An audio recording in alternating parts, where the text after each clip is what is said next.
Saint Nicholas, the Wonderworker, is remembered by the Church on December 6th/19th and May 9th/22nd. Saint Nicholas was born long ago in Asia Minor, in a region called Lycia, in the city of Paterna. His parents, Theophanes and Nona, were kind, faithful people. For many years, they prayed to God to give them a child, and the Lord answered their prayers. From the very beginning, Nicholas was an extraordinary child. Even as a baby, he showed signs of his life belonging to God. At his baptism, he stood in the baptismal font for 3 hours on Wednesdays and Fridays, the fasting days of the church.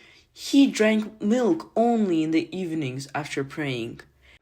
When Nicholas grew older, he learned to read very quickly. He studied holy scriptures and read many spiritual books. He did not like empty talk or foolish games. Instead, he loved going to church and spending time in prayer.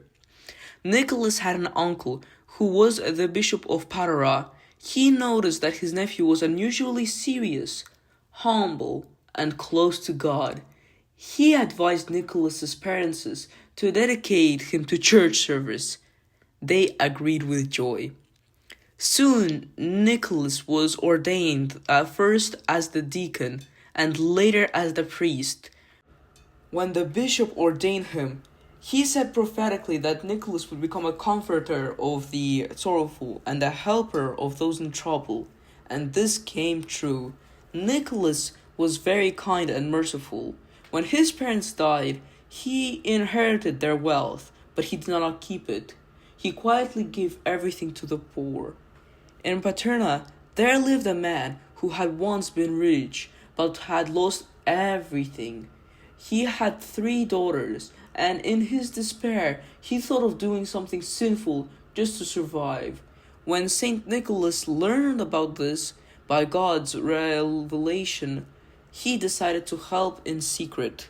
Late at night, Nicholas tied gold coins in a small bundle and threw them through the man's window. In the morning, the poor man found the gold and could hardly believe his eyes. Thanking God, he married off his eldest daughter with a proper dowry. Saint Nicholas did the same for the second daughter. Finally, the father stayed awake at night to discover who his secret helper was. When Nicholas came again and threw the gold, the man ran after him and fell at his feet. Nicholas begged him not to tell no one. Later, Saint Nicholas went on a pilgrimage to the Holy Land. During the sea journey, he warned the sailors that the storm was coming.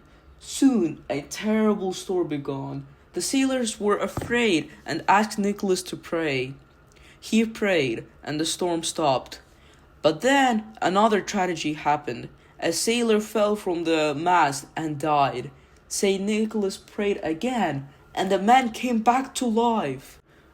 When Nicholas returned from Palestine, he did not want fame or honor. He went to the city of Myra, the main city of Lycia, and lived quietly near a church. At that time, the Archbishop of Myra died. The bishop could not agree on who should replace him. After praying and fasting, God revealed to them that the next archbishop would be the first man named Nicholas to enter church early in the morning. Saint Nicholas, who always came early to pray, entered first. When they asked his name, he answered humbly, "I'm Nicholas, your servant." The bishop knew at once that God had chosen him. Nicholas became Archbishop of Myra. Even as bishop, he lived simply. He fasted, wore plain clothes, and was merciful to everyone. During times of persecution, Saint Nicholas was imprisoned for preaching Christ. He suffered hunger and thirst. When the Emperor Constantine came to power and ended the persecutions, Nicholas returned to his people.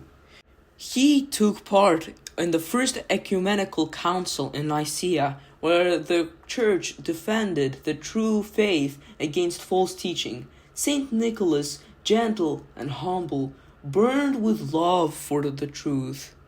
Many times he saved innocent people from death, defended the poor, and stopped injustice. Even emperors listened to him. After a long life filled with miracles and love, Saint Nicholas fell asleep in the Lord. But his help did not stop. To this day, Saint Nicholas quickly helps all who call upon him with faith. His holy relics, now in the city of Myra in Italy, still give healing and comfort to people around the world.